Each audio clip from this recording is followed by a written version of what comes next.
Salut. Salut mec. Il arrive Zemmour pour la live là ou pas? Ouais, il est dans l'entrée, il vient d'arriver là. On va commencer dans Super, génial. Qu'est-ce que tu lis toi? Bah écoute, j'ai trouvé ça en rangeant le studio. Ça s'appelle Valeurs Actuelles, c'est un magazine, apparemment c'est de droite. Et c'est assez sympa à lire. Enfin... Mais parce que en fait, là tu découvres le journal, tu connaissais pas avant. Non, enfin, justement, je suis agréablement surpris. Je pensais que la presse en France, tu vois, c'était un truc, une espèce de vieux souvenir marxiste, entretenu par l'État, tu sais. Et en fait, non, c'est vraiment sympa ce truc. Attends, juste parce que en fait, on me permet cette petite Ouais, pause, mais ouais. parce qu'en fait, tu sais que ce journal, moi je travaille dedans par exemple. Journaliste. Et bien sûr, je suis journaliste, Non. je bosse là-dedans. Et en fait, tous tes collègues qui sont autour de VA+, là, dans les bureaux, et ben c'est les gens qui font ce journal. Ils sont autour de vous, tu vois, ils s'agitent, c'est ça, c'est eux. Ah, donc tu veux dire qu'ils sont de droite? Parce qu'en fait, nous on était convaincus que tous les journalistes étaient de gauche en France aujourd'hui. Donc tu vois, depuis le début, en fait, on est en infiltration. J'ai fait croire à la moitié de ces mecs-là que j'étais hétéro-curieux. Il y a même Georges qui s'est percé les oreilles pour mieux passer inaperçu, tu vois. Ah ouais, non, mais on a poussé le délire un peu loin, tu vois. Et c'est pour ça, du coup, les fringues que vous êtes habillés comme ça tout le temps Les fringues. Non, vraiment, laisse tomber, elles sont très bien vos fringues, excuse-moi, pardon. Attends, mais du coup, tu veux dire que Valeurs Actuelles, c'est VA+, mais en papier, quoi? Ah ouais, en fait, je me permets juste de renverser la chose. En fait, c'est vous, VA+, vous êtes la version vidéo de Valeurs Actuelles. Si tu veux. Nous, ça fait 55 ans qu'on existe. En fait, on était là un peu avant. Mais, ah oui, bien sûr, évidemment. Ouais. Et alors, accessoirement, on vous ressemble pas mal. On a la même liberté de ton, les mêmes sujets, etc. Juste, nous, en fait, on s'adresse aux plus de 16 ans. Ouais, alors en fait, je suis vraiment juste devant toi, donc quand tu m'insultes, je t'entends, quoi. C'est parce que j'ai l'habitude de penser à voix haute, tu sais. Mais en vrai, franchement, avec la présidentielle qui arrive, tu vois, je trouve ça hyper intéressant comme idée. C'est un beau projet, ce journal, tu vois. Après, le seul problème, c'est que du coup, vous êtes complètement absent du numérique. Et ça, tu vois, face aux médias de gauche, c'est compliqué. Tu vois. Alors attends, t'es pas prêt parce que figure-toi que ce que t'as dans les mains là, du coup, c'est un journal, tu vois, qui sort le jeudi, qu'on fabrique toute la semaine. Après, il y a aussi une équipe, les mêmes d'ailleurs, de journalistes qui font en fait toute la semaine sur le site internet, au quotidien, des articles, des infos. Il y a un site web, on a basculé dans ce nouveau siècle un peu. Ouais, on s'est mis année 2000, quoi. Année 2000, quoi, à fond. On a même une newsletter qui sort tous les soirs à 18h, évidemment, avec d'autres infos exclusives. Enfin, si tu veux te renseigner sur 2022, ça a l'air de t'intéresser un peu. Ouais, carrément. N'hésite pas, tu verras, tu seras pas déçu. Du coup, t'es en train de me dire que là, donc, avec Valeurs Actuelles, j'ai le papier, plus des articles sur site web, exclusifs, et en plus une newsletter. Et voilà, c'est la révolution. Dans une même offre. Du numérique, exactement. Putain, d'accord. Incroyable. Excellent. Ah ouais. Et par exemple, tu vois le mec qui va venir faire le live là dans un instant, Éric Zemmour. Ouais, le mec qui bosse dans les prénoms, ouais. Ouais, non, faut vraiment que tu t'abonnes en fait, c'est vraiment très urgent. Ok.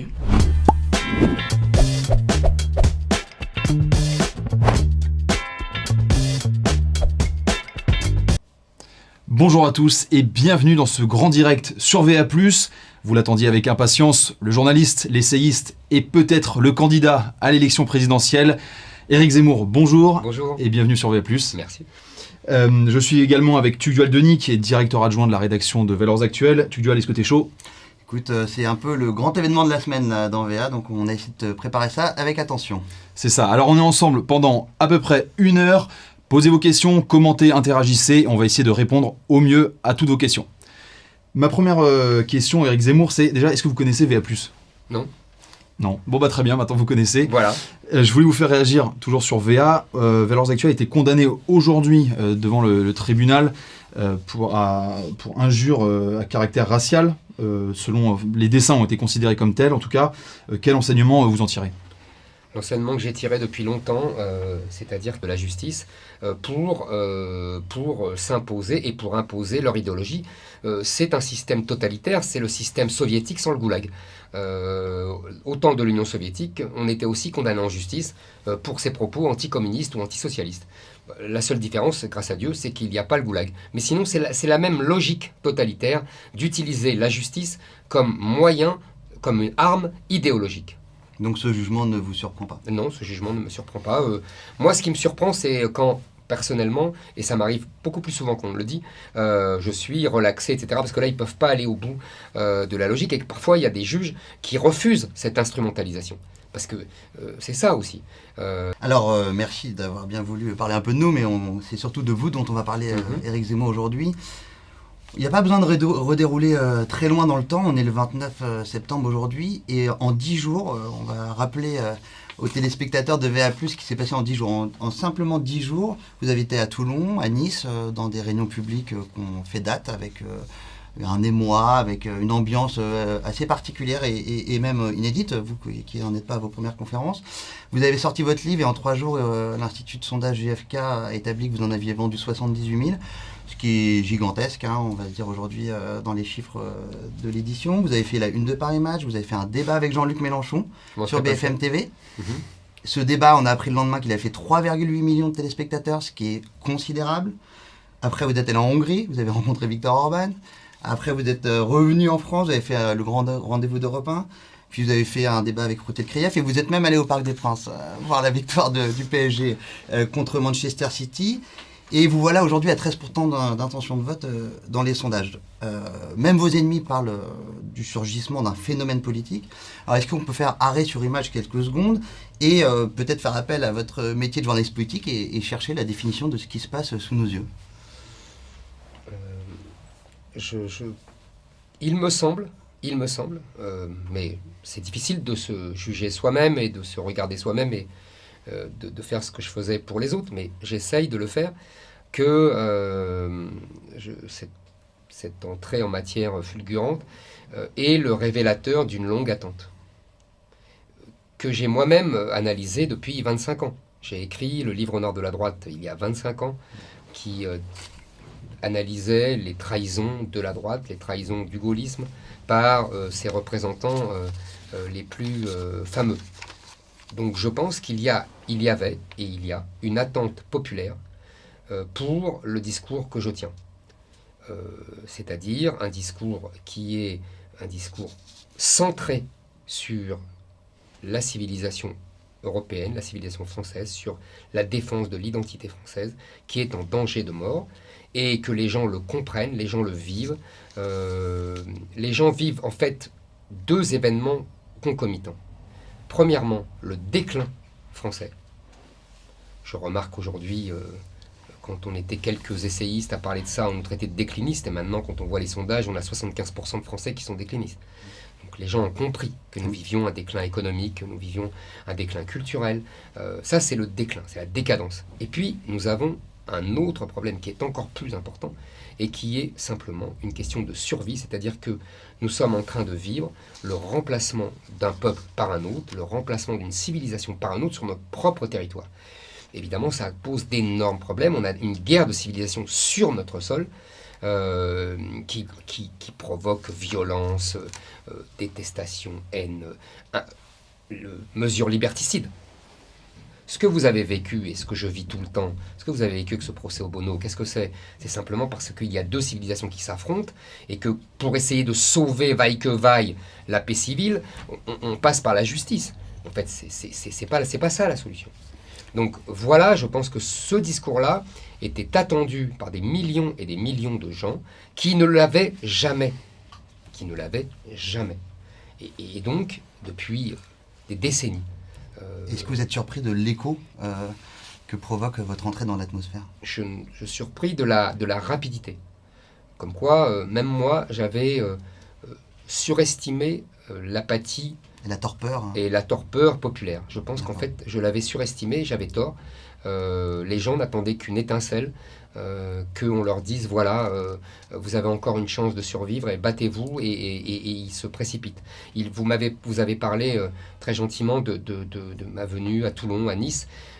Vraiment, je vous invite à venir voir et écouter ce que les gens me disent, les gens de toutes conditions sociales, de tout âge, des femmes, des hommes, des jeunes, des vieux, tous, c'est le même discours, c'est nous ne voulons pas mourir, sauvez-nous, aidez-nous, ne nous lâchez pas, ne nous abandonnez pas. C'est même une responsabilité démesurée. Et il y a plus que des discours, il y a même des regards, non, qui se posent. Il y a des regards, il y a des attentes, il y a des gens qui me touchent. C'est vraiment, il y a vraiment une volonté de vivre. Et jamais on leur a tenu ce discours-là. Et comme avant je le tenais, mais en essayiste, etc. Donc les gens se disaient, bah, il est bien ce garçon, etc. Les gens les mieux intentionnés. Mais là, ils se disent, bon, alors peut-être qu'il va y aller. Et voilà comment ça se passe. Je pense que c'est tout simplement ça, que ça va très très vite.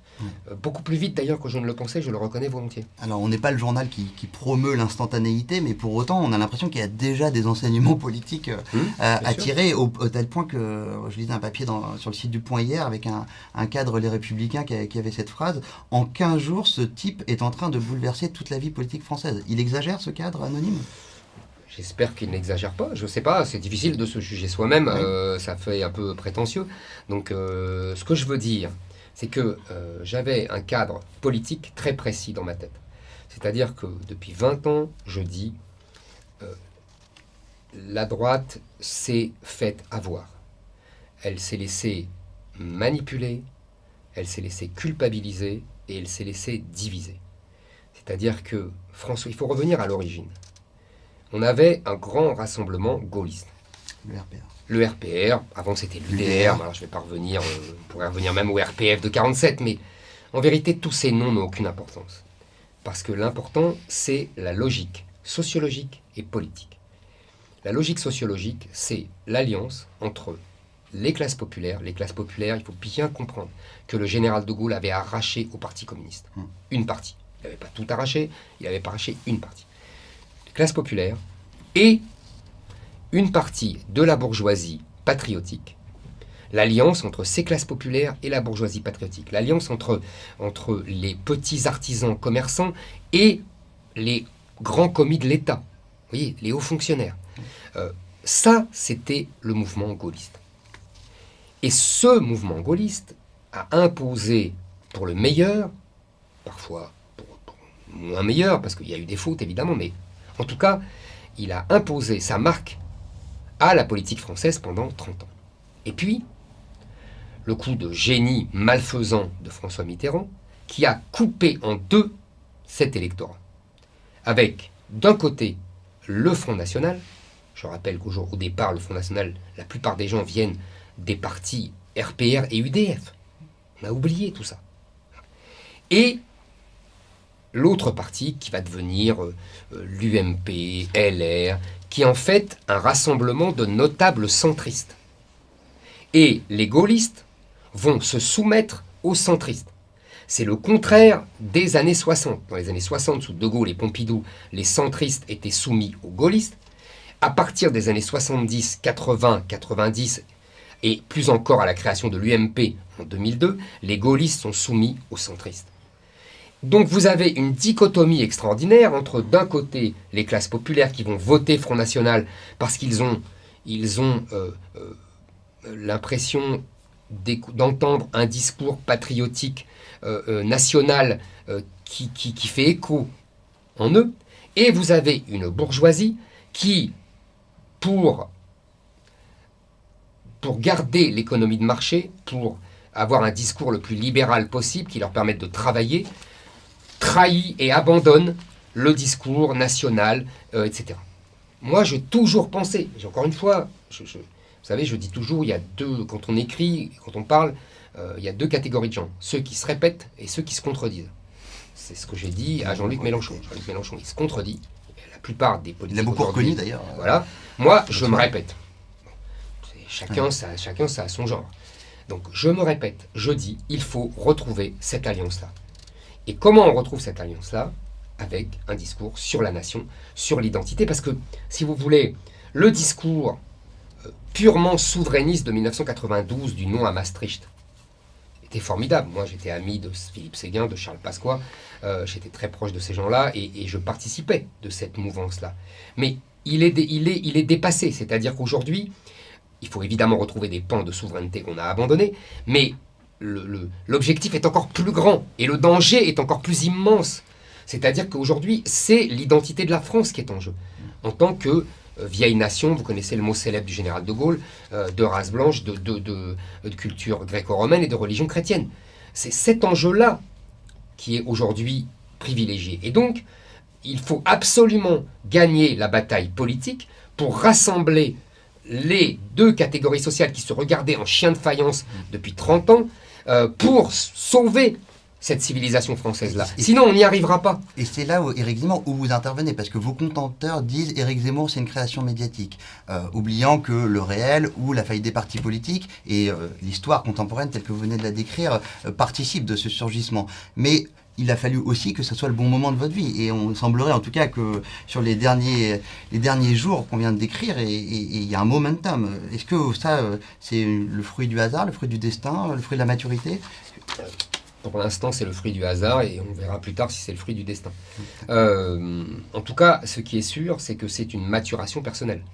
Ça, c'est sûr. C'est-à-dire que pendant longtemps, j'ai pensé que ce que je disais là pourrait faire écho dans un politique, tel politique, j'en ai respecté beaucoup, j'ai eu de l'affection pour beaucoup, je le raconte dans mon livre, les portraits que je fais de Séguin et Pasqua, malgré nos désaccords, sont empreints de cette affection que je garde pour eux au-delà de la mort. Et faisait déjà écho dans les journaux dans lesquels vous écriviez Absolument. et les livres que vous publiez. Quoi. Et je me disais, il va y avoir un politique qui va se lever et qui va reprendre les analyses que j'ai ébauchées devant vous. Et finalement, c'est vous qui vous levez. Voilà, c'était l'histoire, vous savez, vous connaissez ce livre magnifique de Drieux-La Rochelle, le joueur de guitare.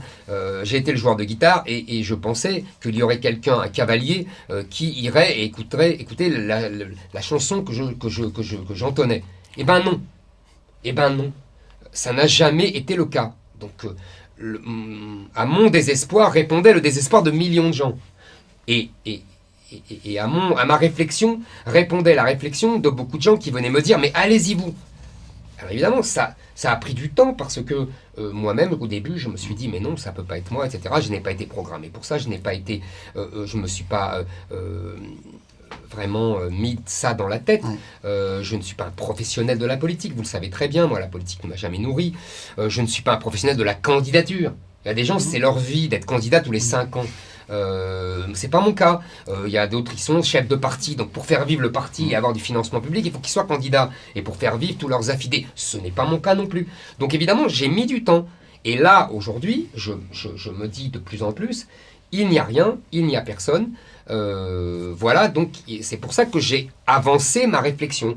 Et l'avancement de cette réflexion a répondu une attente que je vous ai décrite auparavant. Alors justement, à propos du « allez-y vous que vous entendez maintenant jour et nuit, partout, on a envie de faire partager à nos téléspectateurs une scène qui vous est arrivée il n'y a pas longtemps. Ouais, c'est quand vous avez rencontré l'arrière-petite-fille de Jacques Bainville à Toulon mi-septembre.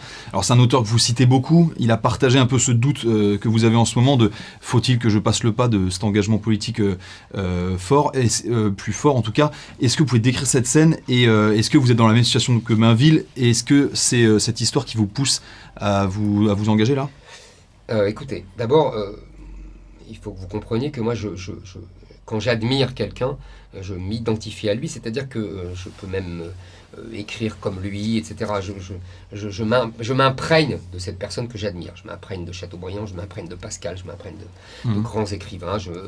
Voilà. Et Bainville, effectivement, est un historien que j'admire, même si je ne suis pas d'accord avec tout, par exemple, sur sa vision de Napoléon, mais peu importe, elle est admirable quand même. Vous voyez ce que je veux dire ? C'est-à-dire que je trouve le livre magnifique, même si je peux être en désaccord, mais c'est ça qui est intéressant. Donc, effectivement, j'admire Bainville, j'ai lu, je crois, 90% de sa production historique, et je l'admire pour une deuxième raison, et là vous allez voir où je veux en venir, c'est pour ce fameux livre de 1920, Les conséquences politiques de la paix, dans lequel il répondait aux conséquences économiques de la paix, livre de Keynes, le grand économiste qui disait à la France qu'elle avait été trop dure avec l'Allemagne, et Bainville disait mais pas du tout, nous n'avons pas été trop durs, au contraire nous n'avons pas été assez durs, parce que nous aurions dû démanteler l'appareil central d'État créé par Bismarck, parce que sinon, comme nous ne l'avons pas fait, nous avons fait l'erreur au contraire de démanteler l'Empire austro-hongrois de l'époque, si nous ne l'avons pas fait, nous allons avoir de nouveau l'Allemagne sur le dos dans 10 ans, dans 15 ans, dans 20 ans, et dans ce livre, il faut le relire aujourd'hui, c'est fascinant. C'est prophétique. On a l'impression qu'il raconte ce qui s'est passé. C'est-à-dire que Hitler était un peintre du dimanche. Hein. Personne ne connaissait Hitler. Non, mais c'est pour ça que ça relativise l'influence des hommes. Il y a des logiques historiques. C'est ça que j'admire, c'est Bainville. Et donc, il a prophétisé ça. Et à l'époque, qu'est-ce qu'on lui a dit ? On lui a dit, vous êtes un belliciste. Non, vous êtes un Cassandre et non seulement, et vous êtes un belliciste, vous êtes un germanophobe. Il n'était pas du tout germanophobe. Il admirait la culture allemande. Il avait commencé son travail d'historien sur l'Allemagne. Vous voyez, donc, on lui a dit ça. Et on ne l'a pas cru. On ne l'a jamais cru. Et quand il a dit, par exemple, il faut faire ceci, il faut faire cela, il faut arrêter l'Allemagne quand elle a remilitarisé la Rhénanie, il faut l'attaquer parce qu'elle n'avait pas encore d'armée, on ne l'a jamais écouté. Et je découvre, donc vous imaginez que je m'identifie à lui, parce que moi j'estime que depuis 20 ans, j'alerte de livre en livre sur le danger islamique, sur l'invasion migratoire, et personne ne m'écoute, on m'insulte, soit on me rit au nez, soit on dit que je suis fou, ou que je suis un islamophobe, un assassin qui n'aime pas les Arabes, et toutes des bêtises inouïes, exactement comme il les a reçues lui avec les Allemands. Et donc, évidemment, je pense que tout ce que je dis et va arriver, et est arrivé, puisque, je veux dire, qui eût cru qu'on pourrait massacrer comme ça des centaines de personnes au Bataclan dans une salle de spectacle, qui eût cru qu'on pouvait égorger un prof comme ça dans la rue, je veux dire, jamais on ne l'aurait cru. Vous êtes plus jeune que moi, dans ma jeunesse, on aurait ri si on nous avait raconté ça. Donc, un jour, il n'y a pas longtemps, à l'époque, j'écrivais une chronique littéraire pour Le Figaro, et je lis une biographie de Bainville. Et à la fin du livre, ce que j'ignorais tout à fait, à la fin du livre, vous découvrez une interrogation un peu métaphysique. Exactement. Bainville va mourir et un ami vient le voir et lui dit vous êtes un grand homme, vous avez tout écrit, vous avez tout compris, etc. On est en 36, pour vous situer. Il meurt en 36, donc avant la guerre. Et Bainville, sur son lit de mort, lui dit mais pas du tout, tout ça ne servit à rien. En fait, c'est dans le bureau de Vergennes que j'aurais dû être. Le bureau de Vergennes, pour vous situer, Vergennes était le ministre des Affaires étrangères de Louis XVI, que Bainville admirait beaucoup. Donc on comprend qu'il a regretté de ne pas avoir pris les choses en main. Il était par ailleurs ami de Aristide Briand, ce qu'on ne sait pas. Il était en désaccord total sur sa politique, mais c'était un ami. Il était un ami de Poincaré, qu'il conseillait. Donc il était très proche. Il était à la fois journaliste et ami de certains grands politiques qu'il a conseillé à l'époque de cet affrontement après la guerre 14. Donc vous voyez, donc si vous voulez, quand je lis ça, bah oui, je me dis, oui, je me pose la question, oui, je m'interroge, je me dis, mais est-ce que le jour de ma mort, je ne vais pas me faire le même reproche? D'où, et ça, je vous dis ça, c'était il y a 6 mois. Et la deuxième mise en abîme, c'est que à peine vous commencez à prendre votre bâton de pèlerin pour cette tournée que vous avez joliment appelée d'ailleurs la Croisée des Chemins, et vous tombez sur l'arrière petite fille. Je tombe sur l'arrière de Petite Bainville qui vient me voir. Je ne sais plus si c'était à Toulon ou à Nice. Toulon, je crois. Toulon. Elle vient me voir, radieuse, avec un visage vraiment avenant et bienveillant. Et elle me dit, je suis l'arrière-petite-fille de Bainville. Je voulais vous dire que je vous soutenais. Je suis vraiment... j'aime beaucoup tout ce que vous dites. Vous avez raison, etc. Évidemment, je n'ai pas pu m'empêcher de lui tomber dans les bras et de l'embrasser chaleureusement.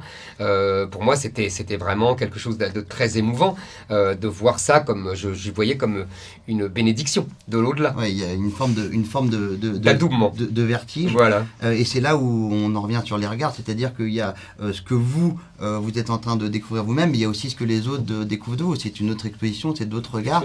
Et ça change autant un homme que ses propres décisions et sa propre volonté. Tout à fait. Vous savez, les salles à Toulon et à Nice étaient quand même absolument inouïes. Ça fait 15 ans que je me balade en France pour présenter mon livre et franchement, il y a souvent beaucoup de monde. Oui. C'est pas du tout prétentieux de dire ça. Il y a souvent beaucoup de monde, ça me fait toujours plaisir, etc. Mais là, ça n'a rien à voir. Il y a une intensité, il y a c'est incandescent. Une urgence. Sans doute. Vous avez dit, en tout cas ça a été rapporté par la presse, après ces dates-là, j'ai potentiellement un mois d'avance par rapport à ce que j'imaginais. Ou même 2 mois. Et certains, même parmi vos amis, ou en tout cas des gens qui ne veulent pas le mal, se demandent est-ce qu'il n'est pas trop haut, trop tôt. Évidemment, tout le monde pense à notamment la campagne de chevènement qui commence à 15, enfin en tout cas qui à un moment s'établit à 15 et puis qui termine à 4%. Est-ce que c'est évidemment quelque chose que vous avez en tête et bien comment sûr. faire pour éviter bien ce sûr, piège-là? J'ai très bien, je peux le dire franchement, en tant que journaliste politique, très bien observé Jean-Pierre Chevènement à l'époque, que j'ai suivi. Si vous voulez, j'ai bien vu, effectivement, il ne commence pas à 15, il ne va pas aussi vite. Oui. Il commence très bas et il est à 15 en janvier, si je ne dis pas de bêtises, en janvier-février. Donc, vous voyez, on est loin de mon cas de figure. Mais quand même, vous avez raison, il pense être le 3e homme, il pense faire turbuler le système, comme il dit à l'époque. Mais, il y a un mais que vraiment j'ai vu de près. C'est-à-dire qu'il rencontre Philippe de Villiers en secret. C'est moi qui l'évoquera dans un article qui va rendre public ce dîner. Et en fait, Philippe de Villiers était prêt à soutenir Jean-Pierre Chevènement au nom de... On est quelques années après Maastricht. Voilà. Au nom de l'unité nationale. Au nom exactement, de l'indépendance de la France, au nom de tout ça. Et ce qu'on appelait à l'époque les républicains des 2 rives. La droite et la gauche étaient plus comment vous dire marqué oui, figé, enfin oui. plus oui. Défini. Oui, il y avait encore, si vous voulez, comme on était tout de suite après Maastricht, les politiques étaient encore différentes. Et petit à petit, c'est devenu, selon le fameux mot de Philippe Séguin, 2 détaillants qui se fournissent au même grossiste, l'Europe. Mais c'était pas encore vu, c'était pas encore vu. Voilà, on est en 2002, c'est déjà le cas. Lionel Jospin a plus privatisé que tous les gouvernements de droite précédemment, donc c'est déjà le cas, mais on ne le voit pas encore très bien. Et Jean-Pierre Chevènement n'assume pas le bras tendu à Villiers. Ce qui va avoir 2 conséquences. Les gens de gauche, en particulier toute la franc-maçonnerie, etc., va dire, moi, je ne soutiens pas quelqu'un qui parle aux catholiques Villiers. Et de l'autre côté, la droite dit, puisqu'il n'assume pas, on ne va pas avec lui. Il va perdre sur les 2 tableaux. Ouais. Moi, je pense que pour ne pas perdre sur les 2 tableaux, il faut être soi-même. Je n'ai pas le même problème que Jean-Pierre Chevènement. Lui, il s'inscrivait dans la gauche. En vérité, c'est la gauche qui l'a tué, Jean-Pierre Chevènement. Parce que la gauche, en fait, la gauche a abandonné la nation. Jean-Pierre Chevènement était le dernier des Mohicans. En plus, Jean-Pierre Chevènement ne veut pas voir, toujours pas voir, qu'au problème de l'indépendance de la nation, il s'est ajouté un problème encore plus grave, qui est la sauvegarde de son existence en tant qu'identité nationale. Il ne veut pas voir ça. Donc je pense qu'il ne parle qu'à la moitié rationnelle du cerveau de ses électeurs. Il ne parle pas à la moitié passionnelle et existante. Et il a tort. Ça ne veut pas dire que vous comprenez qu'il ne faut pas être rationnel et être raisonnable, mais il faut aussi comprendre le danger de survie du peuple français. Et ça, il ne veut pas le comprendre. Voilà pourquoi il finit à 5%. Et quand vous dites être soi-même, et donc refuser aucun ami? Ah non, pas du tout. Il faut... vous voulez dire accepter aucun ami ou refuser aucun ami? Non, parce que lui, c'est-à-dire qu'il a, godillé quoi, dans sa fréquentation avec Philippe de Villiers. Vous ne godillerez pas avec des gens qui partagent moi, je vais vous dire, votre ligne. Je vous répète, je suis pour le rassemblement que je vous ai indiqué, c'est-à-dire la renaissance du RPR, qu'on peut appeler comme on veut, le rassemblement des droites, la renaissance du RPR. Il viendra qui veut. Tous ceux qui veulent sauver la France de la submersion islamique et du déclin aussi que j'ai défini tout à l'heure. D'accord. Alors, le 23 septembre dernier, dans votre débat avec Jean-Luc Mélenchon, vous avez parlé d'un djihad pour évoquer la criminalité et la délinquance un peu chronique en France. Est-ce que, pour être candidat, vous n'allez pas devoir le laisser en retrait, cette aura de polémiste, pour un peu moins crisper, un peu moins cliver? Je ne pense pas. En revanche, là, vous me reprenez une expression effectivement djihad du quotidien. Bien, oui. Je maintiens l'expression, mais sans doute que je suis allé trop vite. Ça, c'est un de mes gros défauts. Je vais trop vite quand j'ai une notion qui me paraît claire. Je ne l'explique pas assez bien et assez précisément. Qu'est-ce que j'ai voulu dire? J'ai voulu dire 2 choses. D'abord, qu'il y a un lien, un continuum entre la délinquance, trafiquants de drogue, etc., et le terrorisme. C'est-à-dire que ce sont les mêmes gens. C'est ce que le spécialiste du genre Jean-François Guéraud appelle l'hybridation. C'est-à-dire que ça ne veut pas dire, comprenez-moi bien, ça ne veut pas dire qu'il y a des liens entre des bandes et des terroristes. C'est mieux que ça, si j'ose dire. Pas des liens logistiques. Voilà, il n'y a pas de lien logistique en France. C'est ce que dit Jean-François Guéraud. Mais c'est des parcours comme Mohamed Merah. Exactement. Comme Mohamed Merah, ils sont délinquants et ils deviennent djihadistes. Maintenant, ma phrase, en fait, est plus profonde que ça. C'est-à-dire que je crois, moi, aux inconscients collectifs. Je crois que les gens, vous savez, c'est toute l'opposition, je ne suis pas un spécialiste de la psychanalyse, mais toute l'opposition entre Freud et Jung, Freud privilégiant l'inconscient individuel, et Jung lui disant non, il y a des inconscients collectifs. C'est-à-dire que nous sommes aussi le produit de ce que nos ancêtres ont vécu en tant que peuple. C'est la fameuse phrase, vous savez, les morts gouvernent les vivants. Je pense que cette phrase, je la répète depuis des années, je pense qu'elle est très importante. C'est-à-dire que les gens, nous ne sommes pas seulement, contrairement à ce que croit notre naïveté, je vais dire, et notre hubris d'individus modernes, nous ne sommes pas seulement le fruit de nos décisions individuelles au jour le jour et conscientes. Nous sommes aussi le produit de ce que nos ancêtres ont vécu. Je le crois profondément. Et je crois que c'est d'ailleurs la raison pour laquelle nous avons fait une erreur majeure en faisant venir des millions de gens du sud de la Méditerranée qui étaient non seulement d'une culture islamique qui s'était opposée de façon belliqueuse pendant 1000 ans à la culture chrétienne, mais en plus qui étaient les rejetons des colonisés, que nous avions colonisés, qui donc vivaient inconsciemment très mal le fait que leurs parents soient allés travailler, soient allés servir l'ancien colonisateur. Et donc toute cette charge psychanalytique inconsciente joue dans notre histoire. Et je pense qu'il y a là, c'est ça que j'ai voulu dire, c'est-à-dire que le trafiquant de drogue est quelque part un djihadiste du quotidien, c'est-à-dire qu'il le fait évidemment pour gagner de l'argent, mais il le fait aussi pour punir la France, pour combattre la France, pour combattre les infidèles. Il y a tout ça réuni dans cette histoire de délinquance, et c'est pour ça, selon moi, que nous ne pouvons pas dire que ce sont des délinquants traditionnels, qu'il faut traiter comme des délinquants traditionnels en essayant de les rééduquer, etc. Non, il faut désormais expulser tous les délinquants étrangers et déchoir de la nationalité tous les gens qui font des crimes et délits, tous les gens qui sont binationaux. Évidemment, il ne s'agit pas de déchoir de nationalité les mononationaux, il s'agit en revanche de déchoir tous les gens qui ont une binationalité algérienne, franco-algérienne, franco-marocaine, franco-tunisienne, franco-malienne, que sais-je. Ce que vous expliquez à la fin de votre livre, de votre dernier livre. Absolument. Je pense que c'est ça, j'ai voulu mettre ça dans un contexte, vous voyez, historique. Alors c'est vrai que peut-être que je suis allé trop vite.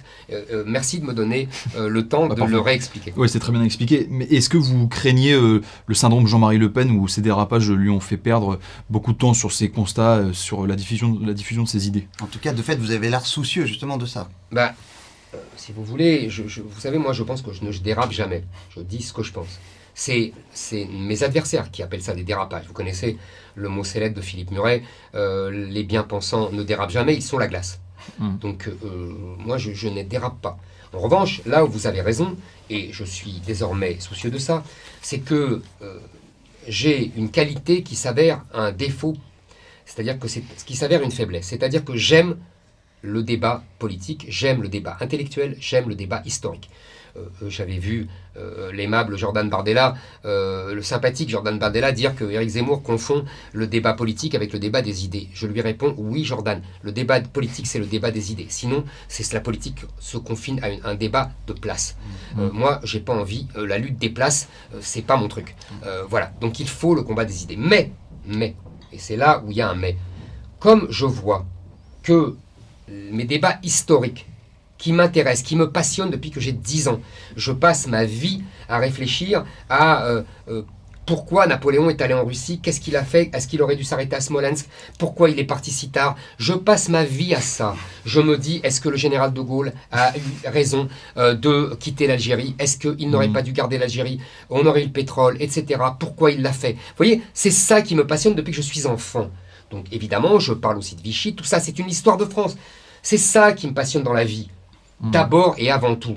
Et c'est pour ça que, d'ailleurs, je vois ce qui se passe aujourd'hui. C'est pour ça que, c'est justement parce que j'ai le cerveau ancré dans un passé lointain que je peux voir ce qui va arriver. Parce que tout ça est déjà arrivé. Vous savez, c'est la fameuse phrase de René Girard, nous sommes entrés dans un temps où les croisades et Charles Martel et les croisades seront plus proches de nous que la Révolution française et les conséquences de l'industrialisation au Second Empire. C'est ça aujourd'hui. Donc, comme moi, je suis seul dans ce cas-là, et que ce débat historique que j'aime est dévoyé par des gens qui sont soit ignorants, c'est la plupart du temps, soit malveillants, et qui se servent de mon goût pour le débat historique pour m'enfermer dans une caricature de moi-même et pour pouvoir m'abîmer auprès de gens qui seraient proches de moi s'il n'y avait pas ces querelles historiques, j'arrête de parler de ça. Oui, je renonce, vous avez vu face à Rutel Krief, maintenant, je ne tombe plus dans ces pièges, je refuse de parler de Vichy, etc. Parce que, tout simplement, je n'ai pas envie de servir de faire-valoir à des ignorants et à des malveillants. Mais en revanche, ce qui est très intéressant, je trouve, dans la séquence actuelle, c'est qu'il y a quand même une forme de droit de suite. Parce que si vous voulez, avant, vous faisiez une émission de télé qui faisait polémique ou pas, et puis après, vous repartiez un peu dans la nature. Maintenant, si vous voulez, il y a le lendemain, vous êtes réinvité. Donc, soit vous pouvez fermer le banc, soit vous pouvez réexpliquer, comme là, par exemple, vous l'avez fait sur la question du djihad du quotidien. Et il y a, il y a une philosophie générale, on s'est dit, nous, en préparant cet entretien, qui quand même se dégage aussi de vos dernières interventions, c'est qu'on sent bien que vous cherchez aussi la voie, non pas du consensus, plus parce que vous reniez rien sur le fond, mais en tout cas au moins de la voie de l'explication et d'une forme de pédagogie et peut-être même un peu d'optimisme. Alors on est moins fort que vous en citation, mais il y a cette citation de Chateaubriand: mener les Français à la réalité par les songes, c'est ce qu'ils aiment. Vous avez appelé votre dernier livre La France n'a pas dit son dernier mot. Vous n'avez pas dit la France a dit son dernier mot. Donc il y a quand même un Éric Zemmour là en septembre 2021 qui va dans cette direction-là. Est-ce que vous pouvez un peu nous dire pourquoi et comment? On n'est pas obligé d'être toujours sur le même registre. On n'est pas obligé, les plus grands hommes, je vous parlais d'histoire tout à l'heure, ont des moments de déprime, de dépression, de doute. Je veux dire, j'ai lu des dizaines de biographies du général de Gaulle. Je sais que le général de Gaulle était régulièrement enclin à des crises de désespoir et d'aquabonisme. Pareil pour les grands hommes que j'admire, comme Napoléon, etc. Donc, on passe tous par des phases différentes. Et on passe tous, surtout, par des phases d'analyse différentes. C'est-à-dire que, quand j'ai écrit Le suicide français, j'étais sincère, je pensais vraiment que nous étions suicidés depuis 40 ans. Et je continue à le dire. Et qu'il pleuvait sur l'Occident, comme vous le disiez dans votre introduction. Je continue à le dire. Simplement, je me dis, et c'est une analyse à la fois, j'allais dire, amoureuse et rationnelle. Je me dis, qu'est-ce que l'histoire de France, sinon que à chaque fois qu'on est au fond du trou, on tape et on s'en sort. Et on s'en sort parce qu'il y a quelqu'un qui monte la voie et il y a un peuple qui se dit on va pas mourir et on continue. Vous savez, j'avais lu un jour un livre d'un grand historien, Lefebvre, qui était l'ami, qui était l'un des inventeurs, je veux dire, de la nouvelle histoire, et qui donnait son cours en 1944. Et il montrait aux étudiants que la carte de l'occupation allemande était à peu près la même que la carte de l'occupation anglaise au temps de la guerre de 100 ans. Et vous voyez, évidemment, le message subliminal qu'il voulait envoyer, qui était, il y a eu Jeanne d'Arc, donc il y aura le général de Gaulle, et on va recouvrer l'indépendance et la liberté. Donc à chaque fois, on se croyait au fond du gouffre. Vous savez, je suis toujours amusé par le discours du 18 juin 1940, que personne n'a entendu et qui a disparu d'ailleurs des archives de la BBC. Quand vous lisez ce texte, vous vous rendez compte d'une chose, c'est que De Gaulle dit des choses extraordinaires qui nous paraissent tellement vraies. La France n'est pas seule, la guerre sera mondiale et nous allons vaincre les Allemands par les moyens qu'ils ont utilisés, c'est-à-dire en gros la guerre industrielle. Ces trois choses, en 18 juin quand il le dit, sont fausses. La France est seule, les Américains ne veulent pas les aider, les Anglais se sont rapatriés chez eux, elle a été vaincue. La guerre n'est pas mondiale, les Américains ne veulent pas se battre, les Russes sont les alliés des Allemands, et les Anglais, sont aux abris. Les Anglais diraient du wishful thinking. Exactement. Mais c'est à la fois, si vous voulez, fou, parce que tout est faux, et tout est génial, parce qu'il est prophétique. C'est ça, la politique. C'est quoi? C'est la différence entre le déclinisme et le sens du tragique? Oui, absolument. Mais le déclinisme, c'est une bêtise. Le déclinisme, le général de Gaulle, pendant les années 30, il a été décliniste, alors puisqu'il a passé son temps à dire « Vous êtes fous, la ligne Maginot va être contournée, il faut au contraire l'offensive, il faut mettre des chars en meute. » Et tous les autres lui disaient « Allez, vas-y, nous on est encore comme en 14 dans les tranchées. » Donc il était décliniste. Donc, il faut arrêter avec cette bêtise de déclinisme. C'est pas parce qu'on décrit un déclin effectif. Je veux dire, on pourrait parler des chiffres de baisse, de désindustrialisation, de déficit commercial, d'endettement, je peux vous le faire. Mais alors, pas une position arrêtée, en tout cas, le déclinisme. Oui, c'est pas une posture, c'est un constat. Et après, on dit, bon, ben voilà, on est au fond du trou, on n'a jamais été aussi mal, on est en voie de submersion démographique et de remplacement d'un peuple par un autre. Donc, qu'est-ce qu'on fait? Est-ce qu'on accepte de mourir? Est-ce qu'on fait comme Jules César et on ouvre sa toge au couteau et on se laisse mourir? Ou est-ce qu'au contraire, on se révolte et on se bat? Bon, il y a 7 ans pour le suicide français, après avoir fait ce constat, j'étais accablé. En plus, comme je vous l'ai dit tout à l'heure, je ne voyais personne dans la classe politique pour relever ce flambeau qui me paraissait tellement existentiel, qui me crevait les yeux à moi et qui paraissait inexistant à toute la classe médiatico-politique. Vous vous souvenez quand même, je n'ai pas inventé. Donc, il m'a fallu du temps pour me dire, bon, ben, d'accord, ok, donc maintenant, il faut absolument redresser la barre et prendre des mesures radicales.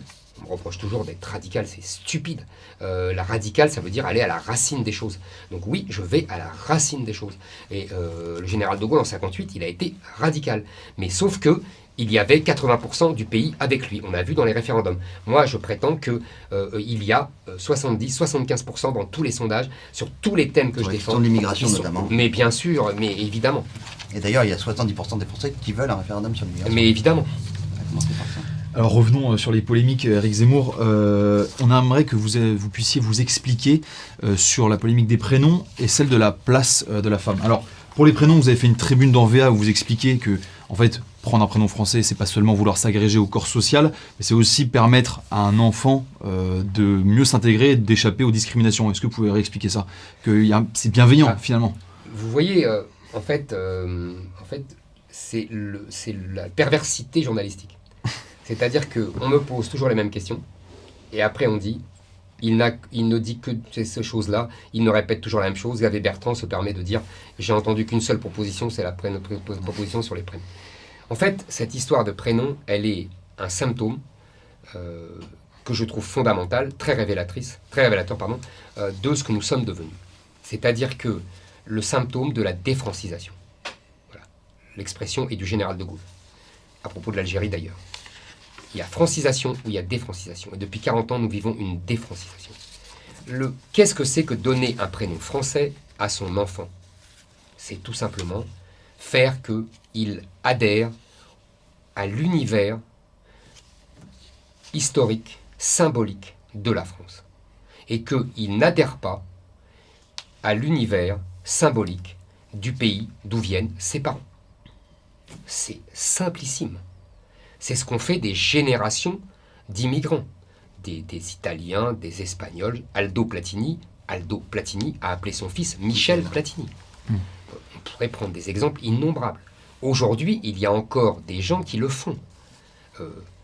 Jamel Debbouze a appelé son fils Léon.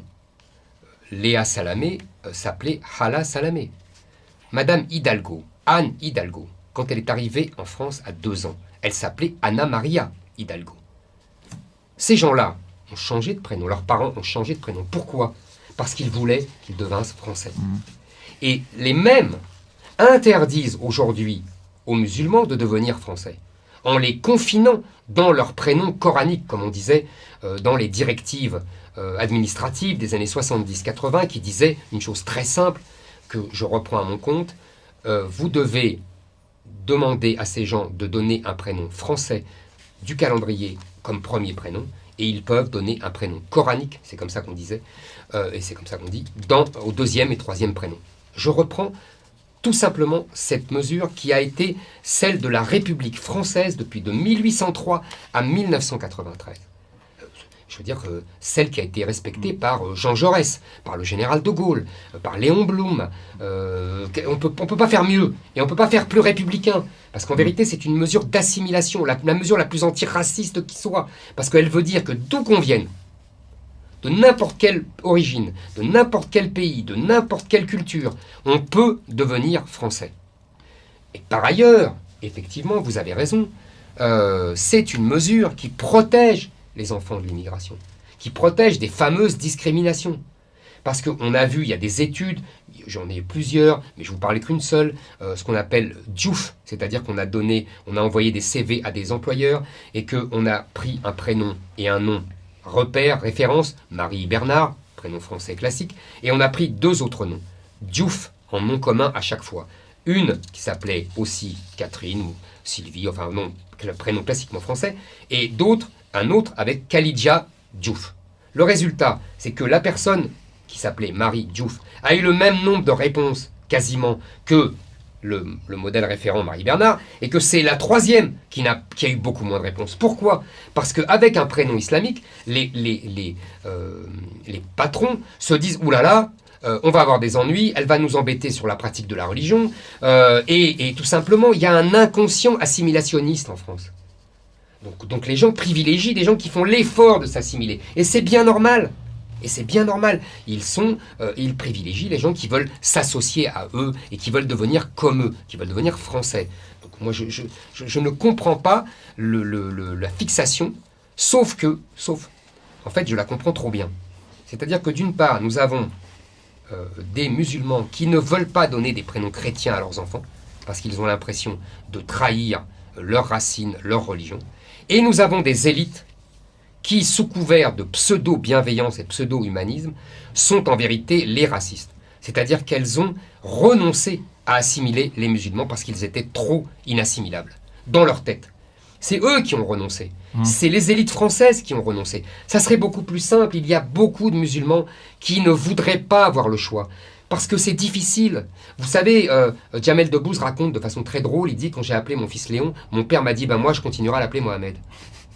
Si la loi obligeait les gens, eh ben, il n'y aurait pas de problème. C'est comme les voiles à l'école. C'est pas facile. Et les gens seraient libérés. Il y a beaucoup de musulmans qui veulent s'assimiler à la France. Parce que tout simplement, leurs parents, il ne faudrait quand même pas l'oublier, ont fui les pays musulmans, ont fui l'Algérie, ont fui le Maroc. Pourquoi ils ont fui? Si c'était le pays du lait et du miel, comme on dit dans l'Ancien Testament. Pourquoi? Mais parce que, justement, ils avaient tous les défauts des pays musulmans. Corruption, absence de liberté, tyrannie, pauvreté. Pourquoi? Parce que c'est une civilisation qui ne répond pas aux besoins de la modernité. Renan a déjà écrit des choses là-dessus au 19e siècle. Donc, ces gens-là n'ont aucun intérêt objectif à islamiser la France, puisqu'ils vont retrouver les défauts des pays qu'ils ont quittés et qu'ils ont fuis. Donc, moi, je dis, c'est moi qui tends la main aux musulmans. C'est moi qui leur permet de devenir vraiment français et de conserver à la France son caractère français qui les a attirés. Et si je puis me permettre, l'intérêt quand même d'une polémique quand elle dure, c'est qu'au moins ça vous permet d'y revenir et de mieux expliquer ou de réexpliquer ou de délayer vos explications. Et là, ça vous a permis deux choses. D'une part, de pouvoir dire que vous aviez, enfin je crois que c'est Swalsi que vous avez dit ça, que vous croyez à l'assimilation d'un musulman. Mais je l'ai toujours dit. Voilà. Non mais je vous cache pas qu'il y a pas mal de gens qui pensent que vous l'avez jamais pensé.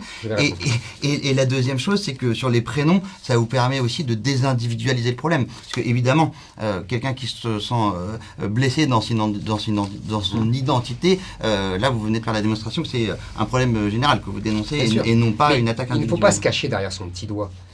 Effectivement, la culture islamique est la plus éloignée de la nôtre. Mais je ne dis rien d'autre que ce qu'a dit le roi Hassan II, le père du roi actuel du Maroc, Anne Sinclair, dans les années 80. Elle a oublié, je vois des tweets fulminants contre moi, mais cette dame devrait revoir sa propre émission. Dans laquelle le roi du Maroc lui dit « Ils ne seront jamais français, ils sont trop loin de vous. Ça va avec les Européens parce que la trame est la même. » Et le général de Gaulle n'a pas dit autre chose. L'huile et le vinaigre. Est-ce qu'ils étaient racistes, tous ces gens? Est-ce qu'ils sont anti-arabes, tous ces gens? Anti-musulmans, tous ces gens? Non. Alors, c'est vrai, c'est pour ça que c'est difficile, c'est pour ça que c'est un crime de nos dirigeants depuis 40 ans d'avoir laissé venir autant de gens venus de terres arabo-musulmanes. Et c'est pour ça que moi, je dis aux musulmans, il faut choisir. Voilà, c'est tout. Alors, dans le chemin, entre guillemets, qui vous reste à parcourir, on a parlé des points positifs qui s'agrègent autour de vous en ce moment, mais dans le même sondage, vous êtes à 13%, vous êtes aussi la personnalité qui suscite le plus de rejet. Il y avait eu aussi un sondage dans le JDD où je crois 79% des Français disaient qu'ils ne pourraient jamais voter pour vous. C'est ça, aujourd'hui, l'horizon de votre détermination, de votre démarche, de vos prises de position, c'est essayer de parler à ces gens-là? Bien sûr, de toute façon, vous savez, la politique, c'est parler à des gens, comme disait Mitterrand. Donc, c'est sûr qu'il faut convaincre les gens que je ne suis pas le monstre, que les médias décrivent complaisamment et que mes adversaires décrivent complaisamment. Maintenant, je vais vous dire, ces sondages-là sont très intéressants, instructifs, parce qu'on voit le chemin qu'on doit suivre, mais il ne faut jamais oublier que, évidemment, quand quelqu'un prend des positions tranchées, qui tranche avec le conformisme, évidemment qu'il suscite des réactions opposées, des réactions d'adhésion passionnée. Je vous racontais l'ambiance dans les salles de Toulon et de Nice, et des réactions très hostiles, parce que les gens n'aiment pas être dérangés, d'être dérangés dans leur ronron quotidien. Deuxièmement, ça a toujours été comme ça. C'est-à-dire, regardez les sondages de François Mitterrand en 1980, je pense qu'ils étaient aussi avec une forte dose de détestation et de rejet. Beaucoup de gens croyaient qu'il y aurait les chars russes s'il arrivait au pouvoir. Regardez Nicolas Sarkozy, lui aussi a été détesté par beaucoup de gens. Je pense qu'à chaque fois qu'on clive, on emploie ce mot comme si c'était mal. Mais en fait, Vous savez, quand on clive avec 75% des Français qui sont d'accord avec soi, moi j'aime ce clivage.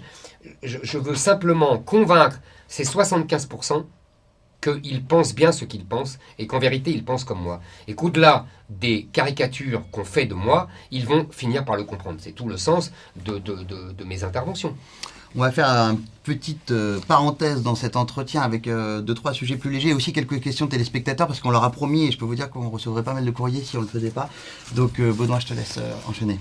Ouais, alors déjà vous êtes devenu une star de la culture internet, il y a beaucoup de mèmes qui circulent sur vous, je pense que vous en connaissez. Très amusant. Ouais, est-ce que d'ailleurs on peut vous faire réagir à quelques-uns d'entre eux? Ah, si vous voulez. Donc, FIFA, vous connaissez? Oui, bien sûr. Ça c'est un mème.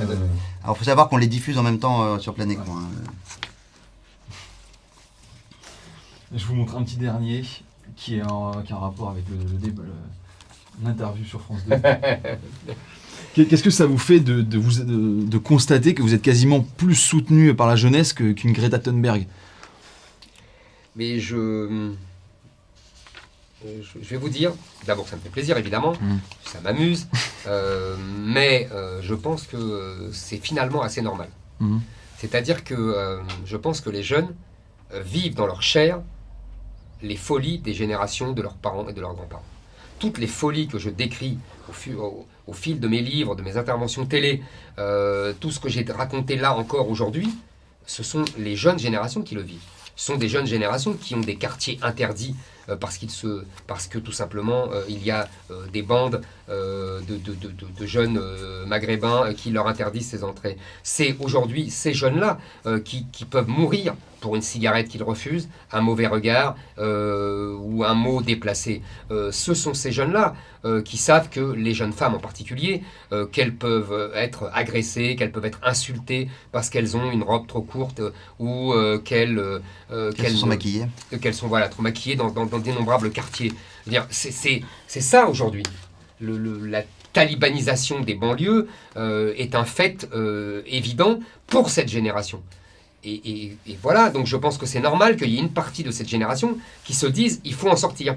Il est d'ailleurs tout à fait normal aussi qu'il y ait une autre partie de cette génération qui me repousse parce qu'elle est complètement endoctrinée par le discours, encore plus endoctrinée que les générations plus anciennes qui ont connu ce que j'ai coutume de dire, la France d'avant le regroupement familial, c'est-à-dire qu'ils n'ont jamais connu la France d'avant le regroupement familial et qui ne savent pas que la France a été autre chose. Et donc qui sont endoctrinés par le discours dominant et qui se disent « Oh là là, mais c'est un affreux raciste » comme on leur raconte. Vous voyez, il y a là aussi la jeunesse, entre la jeunesse woke et la jeunesse qu'on pourrait qualifier de zémourienne, identitaire, nationale, patriotique, ce qu'on veut. Il y a un monde, mais bon, après tout, dans l'histoire, il y a toujours eu des affrontements de jeunesse. On disait les deux jeunesses avant la guerre de 14 entre les républicains et les catholiques. Et est-ce que vous pensez aussi que la jeunesse, puisque vous êtes assez populaire sur YouTube, par exemple, est aussi friande de désintermédiation dans la parole? C'est-à-dire que vous n'arrivez pas avec la parole d'un parti politique, vous n'arrivez pas avec le médium justement aussi des médias classiques, et il y a une parole assez directe. Bien sûr. Si vous voulez, ça a été finalement un avantage que de ne pas être un homme politique classique avec la langue de bois habituelle. Voilà. Et puis la rencontre entre un discours et la technologie. C'est un classique aussi dans l'histoire. Il y a eu l'imprimerie pour tous les hommes politiques du 19e siècle, il y a eu la radio pour Roosevelt et De Gaulle, il y a eu la télé pour De Gaulle d'ailleurs, et Kennedy. sans Gutenberg, pas de protestantisme non plus. Absolument. Donc je pense qu'Internet est la nouvelle imprimerie qui est en train de briser tous les prêtres. Tous les curés du politiquement correct, les curés médiatiques, les curés... Et d'ailleurs, je pense que nous vivons une troisième ère de la démocratie. C'est-à-dire que nous avons connu l'ère des notables au XIXe siècle, qui reposait sur le journal, le livre, qui étaient des notables individualisés, qui allaient au Parlement sous Louis-Philippe, sous la Troisième République. Et puis après, nous avons eu les partis de masse, à partir des années 1870-1880, inventés par la social-démocratie allemande, imités par les Français, des grands partis de masse jusqu'aux années 70-80 en France. Le Parti socialiste, le Parti communiste, le RPR. Ça, c'était des partis de masse. Et puis aujourd'hui, je pense que nous vivons une troisième étape de la démocratie, ce que vous avez décrit, c'est-à-dire les réseaux sociaux, la désintermédiation, l'échange direct entre la parole politique et les gens qui ne passent plus par le filtre des partis politiques. Qu'Emmanuel Macron a utilisé dès 2017. Exactement. Voilà. Et d'ailleurs, ça vous agace quand on parle, il y avait un papier assez intéressant dans l'Express qui disait que vous aviez un discours messianique et que, en tout cas, c'était très compliqué pour vos adversaires politiques de vous attraper parce que vous n'utilisez pas les codes habituels des hommes politiques. Et d'ailleurs, c'était pas vraiment des jugements de valeur qui étaient dits dans la bouche d'Emmanuel Morel ou même de Julien Bayou, l'écologiste, dans ce papier, mais qui disait comment on peut lui répondre. Il joue pas avec les mêmes codes que nous. J'imagine vous allez continuer. Vous savez, quand le général de Gaulle, il y a une très belle phrase du général de Gaulle quand il dit son rapport aux gens de la 4e, comment il a balayé les politiciens de la 4e République. Il disait, il jouait à la belote, moi je joue au poker. Bon. Est-ce qu'on passe aux questions des Oui, auditeurs ? une petite question du public. Est-ce que vous êtes conscient que pour être élu, pour avoir un bon est-ce que vous êtes conscient que pour être élu, il faudra un bon programme écologique et que ça peut être un atout notamment chez les jeunes ? Bien sûr. Quelle serait votre vision ? Il faut parler d'écologie, il faut. Je commençais à en parler. Je pense qu'aujourd'hui, par exemple, on peut parler du nucléaire, qui est l'énergie la plus décarbonée, et qu'il ne faut surtout pas suivre les recommandations des gouvernements, que ce soit de Hollande ou de Macron, qui veulent aller vers 50% de notre mix électrique obtenu par le nucléaire, alors que nous sommes aujourd'hui à 75%. Il faut au contraire maintenir ce haut pourcentage, parce que non seulement c'est l'énergie la plus décarbonée, et en plus c'est une énergie nationale avec une technologie nationale. Alors que les éoliennes, on connaît tous les défauts, à part leur laideur dans les paysages, le fait qu'ils soient une énergie intermittente, qu'on n'utilise que 25% de leur capacité de production, et que dès qu'il n'y a plus de vent, on est obligé d'aller chercher quoi ? De l'énergie, soit le charbon, soit le gaz, qui sont évidemment hautement néfastes pour l'émission de CO2. On a calculé, je crois le ministère de l'Énergie a calculé que si on diminuait à 50% le taux de nucléaire dans le mix électrique, on aurait besoin de 3000 centrales au gaz. Voilà, c'est complètement contre-productif. Et puis, il n'y a pas seulement ce rapport nucléaire, énergie renouvelable, comme on dit. Il y a aussi tout simplement ce que j'appelle une écologie de droite, une écologie enracinée. C'est-à-dire qu'il ne faut jamais oublier, sur le plan idéologique, que l'écologie était d'abord, dans le vieux débat droite-gauche entre la nature et la culture, du côté de la droite, contre la gauche qui est un constructivisme, qui est un contractualisme, qui est un progressisme. La droite, elle, est du côté de la nature et donc de la préservation de la nature. Et donc il faut le projet de la revue Limite, exactement, les limites, exactement, comme la revue Limite, exactement. Et donc il faut retrouver cette intuition formidable et retrouver un discours écologique autour des limites, des frontières, du local, de la production au plus près. Il y a tout de respect de la condition animale sans sacrifier les nécessités de la production. C'est pas facile, hein. Je ne dis pas qu'on claque des doigts et on trouve ce genre de discours, mais on peut y arriver, et en tout cas, il faut opposer ça à l'extrême gauche, aux Verts, qui ne sont en vérité qu'une nouvelle résurgence de l'extrême gauche. On le voit et dans le discours de Sandrine Rousseau et dans le programme de Jadot. Jadot fait semblant d'être modéré, c'est une posture. En vérité, son programme est celui de Sandrine Rousseau. Et que les Verts, sont des gens qui sont beaucoup plus soucieux de l'égalité des genres, de genre, d'antiracisme, de culture woke, de haine du patriarcat blanc. Vous voyez, c'est ça, les Verts. Donc il faut les dénoncer sans cesse et retrouver un contre-discours qui soit une écologie enracinée et de droite. Rapidement, qu'est-ce que vous avez pensé de Marco Verratti hier soir ? Marco Verratti ? Hier soir. Le but ? Non, sur prestation. J'imagine qu'en gros, le téléspectateur disait si vous étiez journaliste dans l'équipe, vous lui mettriez quelle note sur 10 ? Je sais pas, non, j'ai vu surtout le but de Messi. J'ai vu que Mbappé a été nul. Qui vous a plu hier, Hakimi Je n'ai pas bien vu, je ne connais pas le numéro 25 qui était remarquable. Moi je suis supporter du Stade Rennais, donc je peux mais moi je ne suis pas supporter. Non mais moi je ne suis pas supporter du PSG. J'aime le foot, c'est pas pareil. on m'invite à un match quand même de haut niveau entre Manchester et Paris Saint-Germain. Et donc évidemment je dis oui parce que j'aime le foot depuis mon enfance. Je pourrais vous raconter pendant des heures les grands matchs de Saint-Étienne et de l'équipe de France de Platini. Donc c'est ça le foot que j'aime. J'aime la Hollande de Cruyff, j'aime le Brésil de Pelé, j'aime la France de Platini. Ça c'est mon football. Mais je ne déteste pas regarder un match du Paris Saint-Germain, qui est une belle équipe, même si je n'ai pas de tendresse pour cette équipe. Pour moi, il y a trop d'argent, il y a trop de... Mais on vous a vu effectivement hier, célébrer vivre un bon moment sur le but de Messi. Oui, j'ai vu que certains sur les réseaux sociaux se moquaient de moi. D'abord parce que je fêtais un but de Messi, mais pourquoi je vais cracher sur un but de Messi et pourquoi je vais cracher sur un but de Paris Saint-Germain? Une dernière petite question, parce que le problème c'est qu'on va pas pouvoir kidnapper Éric Zemmour tout l'après-midi. Oui.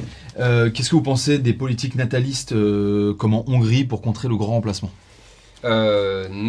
Effectivement, la Hongrie a un grave problème démographique, comme toute l'Europe. Ouais. C'est-à-dire que nos populations ne font plus d'enfants, font plus beaucoup d'enfants, et que nous avons un double problème.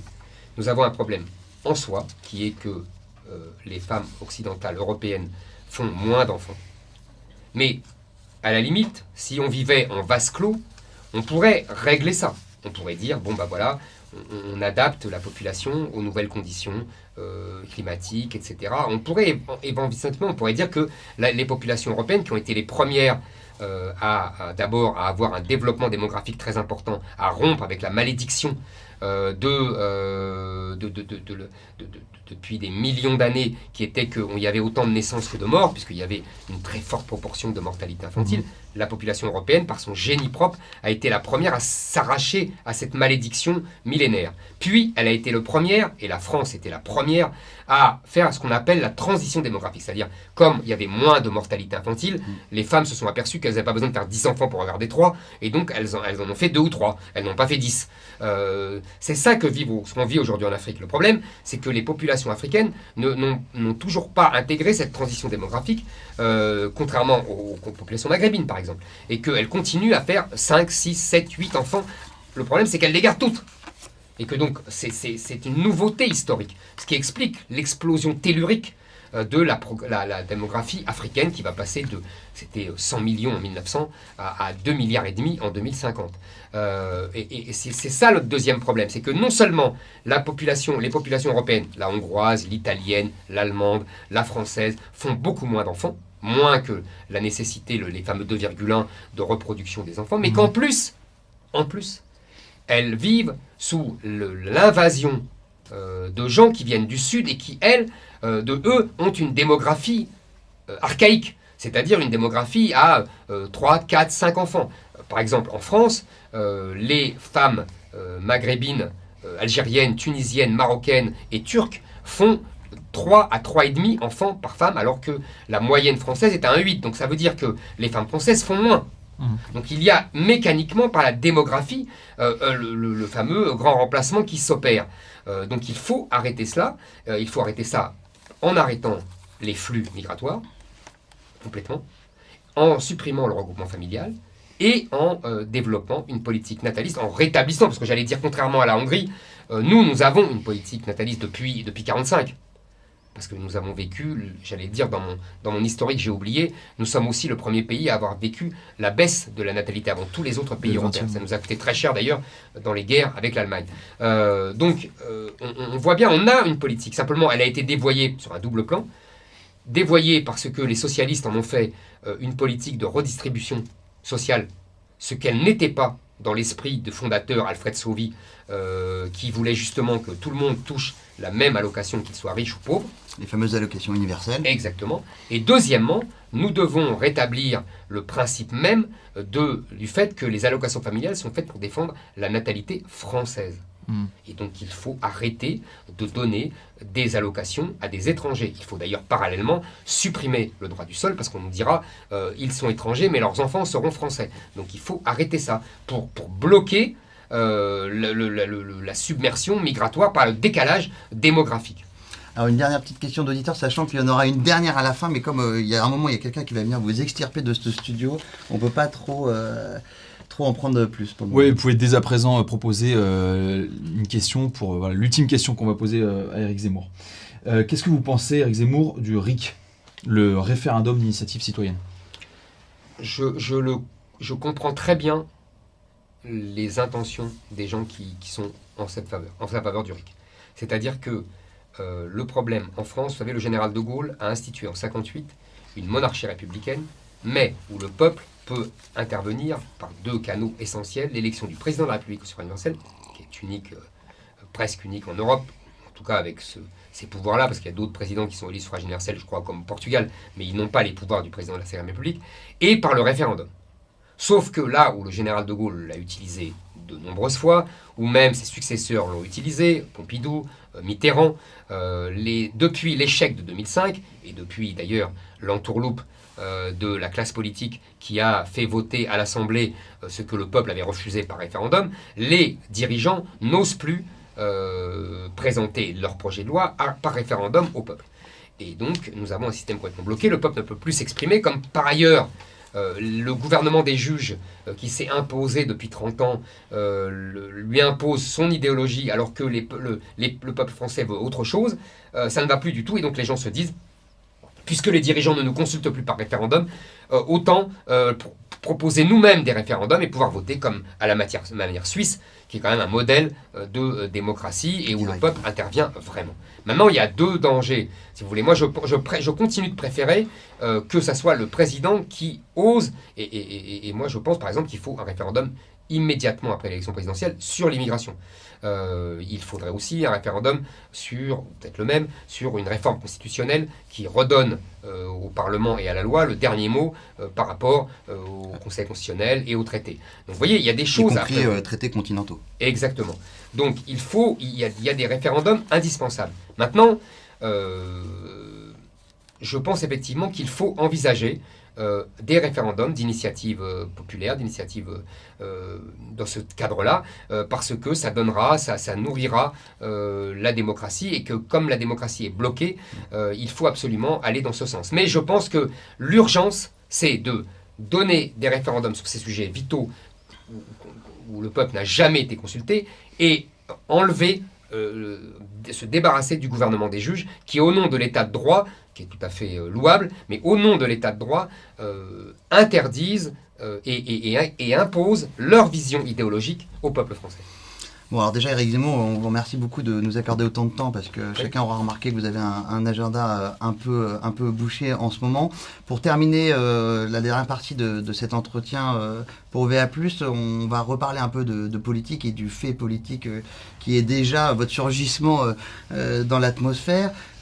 Hier, un grand journal anglais conservateur qui s'appelle The Spectator a eu un titre très cruel pour Marine Le Pen.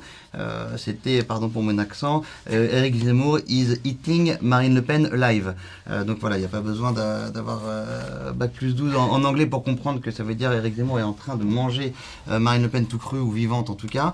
Est-ce que c'est blessant? Est-ce que c'est cruel? Et en même temps, pourquoi un journal anglais on vient écrire ça en ce moment? Je vais pas commenter aussi les journaux anglais. Ah bah bientôt vous allez devoir commenter des journaux de peut-être beaucoup d'endroits différents. Donc, mais vous savez, moi je n'ai rien contre Marine Le Pen, je n'ai rien de personnel contre elle. Vous la plaignez en ce moment ou pas? Comment? Vous la plaignez en ce moment ou pas? Non, je la plains pas. Vous savez, la politique c'est dur, c'est comme ça, elle le sait. Je pense simplement que, si vous voulez, on ne peut pas dire tout et son contraire. Et qu'à la fin, ça se voit. Que Marine Le Pen a abandonné pendant des mois son discours dont elle était l'héritière, je dis bien l'héritière, par son père. Elle a dit en mai, en juin, qu'elle ne voulait pas être associée à moi parce qu'elle avait peur parce que j'étais trop radical, disait-elle. Donc elle reprenait en fait le discours des bien-pensants et de la gauche. Elle a expliqué qu'il était préférable de tout abandonner parce que il fallait arriver et gagner au second tour. Moi, je pense l'inverse. Voilà. Je pense l'inverse. Je pense qu'on gagne quand on est fidèle à ce qu'on est. Et en plus, je vais vous dire, tactiquement, on ne tient pas un discours de second tour avant le premier, pour être là cynique. Donc je pense que voilà, et les erreurs se payent cash, bon voilà, c'est la vie. Mais alors, elle a quand même une vie un peu différente de la moyenne des gens. C'est-à-dire qu'elle a été victime d'un attentat quand elle était jeune, Villa Poirier, parce que son père avait une activité Bien sûr. politique. Elle est allée au lycée à Saint-Cloud et les gens lui crachaient dessus. Bien sûr. Après, elle a été jeune femme adulte et elle faisait son plein à la station-service et les gens la regardaient de travers. Après, elle a été candidate à l'élection présidentielle et elle s'est ratée dans un débat de second tour face à Emmanuel Macron. Puis aujourd'hui, au moment où elle reprend son élan, où elle tente de reprendre son élan, il y a Éric Zemmour qui arrive et qui ressemble à une météorite politique.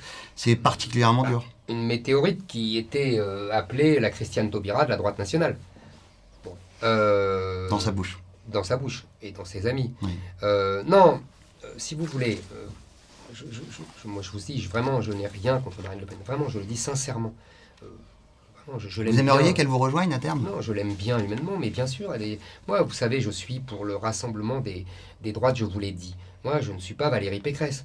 Je ne fonde pas mon engagement politique sur la division entre la droite dite républicaine, dite par qui? Républicaine par la gauche, et le Rassemblement national. Pour moi, tous ces électeurs-là ont vocation à être ensemble.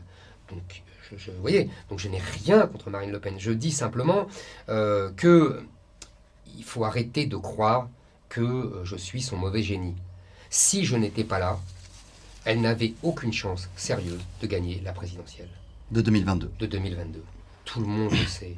Je veux dire, et LR n'avait aucune chance d'être au second tour. C'était ça le paysage politique avant mon incursion dans cette histoire. Emmanuel Macron était élu. Enfin, il faut quand même le répéter aux gens. Emmanuel Macron, en juin 2021, était élu. Ouais. Voilà. Et vous êtes en train de le priver d'un second tour potentiellement face à Je Marine suis, Le Pen. alors, Vous êtes effectivement, potentiellement en train de le priver. mon arrivée dans l'atmosphère, comme vous dites, trouble les esprits et on se dit alors que Emmanuel Macron a perdu son assurance vie. Enfin, il ne l'a pas encore perdu, hein, puisque Le Pen dans les sondages est encore qualifié pour le second tour. Mais voilà, c'est ça. Il faut bien comprendre le contexte politique avant l'été. Il ne faut pas croire qu'il y a quelque chose qui a bouleversé tout ça. Non, Marine Le Pen n'était pas capable de gagner le second tour. C'était objectif. Son échec au régional était patent. Son échec dans le débat de 2017 était dans l'inconscient des gens. Tout le monde le sait. Donc voilà. Il y a deux éléments assez paradoxaux dans la manière dont les frontistes vous traitent, puisque en gros ils essayent de vous radicaliser, de dire qu'ils sont plus radicaux que vous êtes plus radicaux qu'eux. C'est que d'une part, ce qui n'est jamais arrivé dans leur vie, un responsable LR, en l'occurrence Éric Ciotti, a dit qu'il voterait pour vous face à Emmanuel Macron en cas de second tour. Et deuxièmement, un élément un peu moins palpable, ou en tout cas un peu moins visible, c'est que vous êtes compatible entre guillemets avec une partie du grand patronat. En tout cas, on sait que des grands patrons ne disent pas qu'ils vont déménager leur entreprise tout de suite si un jour vous avez d'autres responsabilités, voire même certains déjà vous rejoignent ou tentent de vous aider. Est-ce que c'est un élément important pour vous? C'est un élément fondamental. Grand patron et petit patron, vous oubliez. C'est un élément fondamental parce que ça correspond, et là c'est une magnifique conclusion parce que vous revenez au début de la conversation. Qu'est-ce que je vous ai dit? Je vous ai dit que je souhaitais le rassemblement entre les classes populaires et la bourgeoisie patriote, qu'il n'y avait pas de salut en dehors de cela, et que je ne croyais pas au discours apocalyptique de ceux qui se croient en 1848 et qui prétendent que nous vivons la lutte des classes inexpiables entre des classes populaires patriotes et une bourgeoisie uniformément cosmopolite et qui a vendu la France à l'encan. Il y a des gens qui sont chez Emmanuel Macron, mais il y a aussi une bourgeoisie patriote qui ne veut pas ni de la France asservie à l'Europe et à l'Amérique, ni de la France islamisée, qui ne veut pas que la France soit fondue ni dans l'Europe, ni dans l'Afrique. Il y a beaucoup de gens de la bourgeoisie, des classes moyennes supérieures, qui sont dans cet état d'esprit-là. Donc il faut effectivement les rassembler. Je l'ai dit au début, Marine Le Pen en est incapable, les candidats de LR en sont incapables. C'était ça, l'impasse politique. Vous vous souvenez, pendant des années, j'ai expliqué l'impasse politique française dramatique qui empêchait qu'il y ait eu un Trump, qu'il y ait eu un Boris Johnson. Vous voyez, c'était ça l'impasse politique que j'ai décrite moi-même. Il ne faut pas l'oublier quand même. La créativité des LR pour s'embourber dans leur processus interne jusqu'en Je décembre. vous assure, c'est anecdotique. L'important, c'est que LR ne parle plus qu'à une petite catégorie de population. Et que le dernier à avoir parlé de façon large fut François Fillon. Et de façon encore plus large, 20% François Fillon, Nicolas Sarkozy en 2007, 32%. Voilà. Eux, ils ont parlé encore à des catégories importantes. Mais déjà, avec François Fillon, il y avait déjà une légère orientation, c'est qu'il touchait surtout les gens CSP+, et âgés. Déjà, lui, il avait perdu les classes populaires, une partie des classes populaires qu'avait eu Nicolas Sarkozy. Donc il faut retrouver ça. Et je pense qu'il faut retrouver ça avec un discours adapté à cette situation et à ce besoin. Merci beaucoup. Très bien, on va passer à la dernière question du C'est la dernière question de la dernière question. public. Là, c'est la dernière question du public et après on a vraiment 2-3 dernières questions. Ah non, personnelles. non, on arrête là, vous exagérez. Qu'est-ce que vous pensez du pass sanitaire en général et de sa prolongation jusqu'à l'été 2022 que le gouvernement veut pouvoir utiliser? Je pense que, si vous voulez, il y a les gens qui sont contre le pass sanitaire pointent un danger réel qui est l'utilisation de ce pass sanitaire, des informations qui sont dessus, comme moyen de contrôler les gens, à la manière chinoise. On mettrait des notes, un contrôle social. Crédit social. Ça, c'est un danger réel qu'il pointe et il faudra être très vigilant. Maintenant, je ne veux pas, et heureusement c'est en train de passer, je ne veux pas que ce sujet-là, comme d'autres, vienne parasiter le clivage essentiel qui est la survie de la France la survie de la France face à l'invasion migratoire et l'invasion islamique. Je pense que c'est ça le sujet et qu'il ne faut pas détourner parce que ça va permettre à nos adversaires de traiter ces gens d'imbéciles, de traiter ces gens d'archaïques, d'antiscientifiques, d'obscurantistes, voire d'antisémites et de fascistes. On l'a vu pendant l'été. Il ne faut pas tomber dans ce piège. Il faut tenir compte sérieusement des crainte de ces gens. Ils ont tout à fait raison. Ils pointent quelque chose de sérieux. Il faut faire attention à ça et vraiment être très rigoureux. Mais il ne faut pas nous détourner du combat essentiel pour la survie de la France.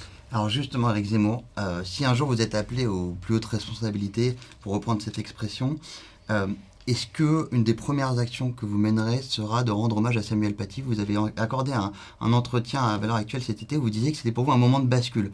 Or, cette bascule, je ne suis pas sûr qu'elle ait été très bien prise en compte par toute la classe politique aujourd'hui. Qu'est-ce qu'un président de la République doit faire pour rendre hommage à Samuel Paty? Emmanuel Macron lui a rendu hommage. Je ne vais pas critiquer évidemment cela. Il a fait son travail de président de la République. Il n'y a rien à dire. Quand je disais ça, je disais qu'il y a un symbolique en France. Vous savez, je vous parlais des deux jeunesses au XIXe siècle. Il y a la France de l'instituteur et la France du curé. C'est ça, les deux France traditionnelles. Les deux institutions sont en piteux état. Je ne m'attarderai pas sur ce sujet. Mais ça reste symboliquement important. Quand on tue un professeur dans la rue, qu'on égorge un professeur dans la rue au nom d'Allah, et quand on tue un curé, comme c'est arrivé plusieurs fois, un prêtre au nom d'Allah, c'est que là, la France est vraiment en danger et que les gens, malgré la propagande médiatique et gouvernementale qui veut écraser ce fait historique, je pense que les gens le comprennent et ont compris que notre pays, notre civilisation était en danger. Merci beaucoup. Merci à vous. Merci beaucoup Éric Zemmour. Je vous rappelle que cet entretien sera disponible en replay sur la chaîne de VA+. Merci à tous et très bonne soirée.